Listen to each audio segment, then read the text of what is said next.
తెలంగాణలో double digit సాధించాలి అనేది బీజేపీ లక్ష్యం. డబుల్ డిజిట్ సాధనకు మోదీ మాన్యానా? జై శ్రీరామ్. తెలంగాణలో గత 9.5 ఇయర్స్గా మేము సుమారు 9 లక్షల కోట్లకు పైగా ఖర్చు పెట్టాను. నా దగ్గర డేటా ఉంది.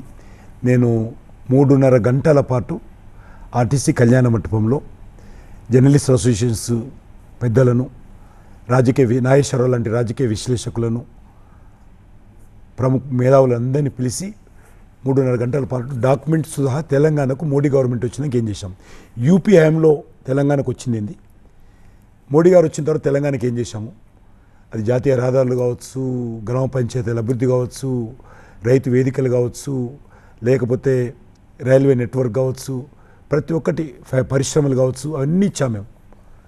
కాబట్టి తెలంగాణలో నరేంద్ర మోడీ గారు చేసినటువంటి అభివృద్ధి, ఎందుకు రైతులకు ఈరోజు ప్రతి రైతుకు మేము డబ్బులు ఇస్తాం. మోదీ కాదు, జై శ్రీరామ్ కావద్దు, అభివృద్ధి అనేది చూసి ప్రజలు ఓట్లు వేయాలంటారు.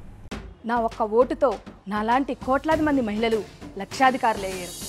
ఇప్పుడు నేను వేసే ఓటుతో మరో 3 కోట్ల మంది మహిళలు లక్షాధికారులు అవుతారు. ఇది మన మోదీ గ్యారంటీ. మరి నా గ్యారంటీ? కమలం పువ్వుకు ఓటేద్దాం, బీజేపీని గెలిపిద్దాం. అన్నీ చూడాలి. అన్నీ ఒకటే కాదు కదా. ఒక ప్రభుత్వం ఉన్నప్పుడు ఒక సమస్య మీదనే ఎలక్షన్స్ పోం. కేంద్ర ప్రభుత్వం చేసిన అభివృద్ధి, మోడీ గారి పర్సనాలిటీ, దేశానికి తీసుకొచ్చినటువంటి గౌరవము, ఇవన్నీ కూడా కలిసి వస్తాయి. ఇందులో ఒక్క ఇష్యూ మీద మేము ఎలక్షన్లో పోటీ చేయడం లేదు. కానీ తెలంగాణలో బీజేపీ మత రాజకీయం చేసే ఉద్దేశం ఉందా లేదా? లేదు లేదు లేదు కానీ మీ పార్టీకి సంబంధించి చాలామంది మత రాజకీయాలు చేస్తున్న వాళ్ళు ఉన్నారు. అనేక విషయాలు మత రాజకీయాలు కాదు, విషయాలు మాట్లాడవచ్చు తప్ప రాజకీయాలు అనకూడదు. తప్పకుండా అనేక విషయాలు మాట్లాడుతున్నప్పుడు కొన్ని అంశాలు హిందూయిజం మాట్లాడితే మత రాజకీయాలు. మీకు హిందువులు మనుషులు కాదు ఈ దేశంలో, వాళ్ళకి మాట్లాడకూడదు. అలా సెంటిమెంట్ రేజ్ చేయొద్దు. సెంటిమెంట్ మనుషులు కాదు, హిందువులు మనుషులు కాదని ఎవరు అంటలేదు. కానీ హిందుత్వ పేరుతో ఇతర వర్గాల్లో ఒక భయాందోళన, ఒక అభద్రతా భావాన్ని గురి చేయకూడదు. ఆ రకంగా ఎక్కడ కూడా చేయకూడదు. అది నేను మొదటే చెప్పాను, మా పార్టీ పాలసీ కూడా కాదు.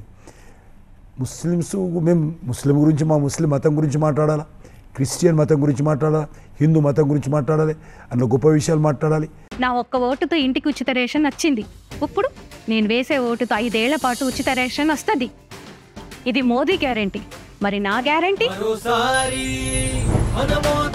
కమలం పువ్వుకు ఓటేద్దాం, బీజేపీని గెలిపిద్దాం. వాళ్ళకి అందరికీ న్యాయం చేయాలి, అంతే మా పాలసీ. కానీ ఒక మతానికే ప్రోత్సహించి ఇంకో మతానికి అన్యాయం చేయకూడదు అనేటువంటిది మా పాలసీ.